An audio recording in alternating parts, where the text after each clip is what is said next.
જય ખોડિયારમાં જય માતાજી. સ્વાગત છે આજના મિની વ્લોગમાં. ઘેરે કૂતરાને હરી કરી, કૂતરું કઈ ન બોલ્યું ત્યાં છોકરાઓ મારી હરી કરી, એના ભાઈને ગાડીમાં બેહાડી નીકળી ગયા નદી જોવા.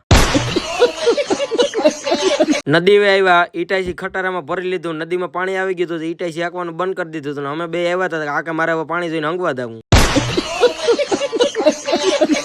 3 સ્ટિંગ વાળી કારા રોડ ઉપર ચડાવી, 60 કેવી ચાર્જિંગ ભૂલી ગયો તો ચાર્જિંગ લીધા, માતાજીના મંદિરે પૂગીને ઝાડવા પીવરાવવા માંડ્યા.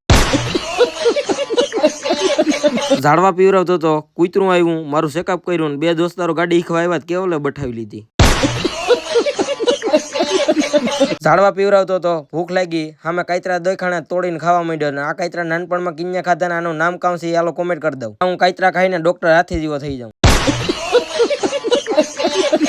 ઝાડવા પીવરાવીને મંદિર આવ્યો તો આરતી ચાલુ થઈ ગઈ, ગલુડિયું ત્યાં પગમાં સોટી ગયું. માતાજીના ધૂપનો લાવો લઈ લીધો, માતાજીના દર્શન કરાવી દીધા ને પૂગી ગયો અમારા કુળદેવમાન માટે ગામમાં. મારા કાકા ન્યા આવ્યો, આઈપીએલ ચાલુ હતો, ચેન્નાઈ ને કલકત્તાનો મેચ હતો અને રીનાબેન તો એના વિરોધી હતા, એટલે એને ધાણા મેથી મોરવા વરગાડી દીધા હતા, કેમ કે ચેન્નાઈ જીતવાનું છે એટલે એને ભજીયા કરીને ખવડાવવાનું છે મને.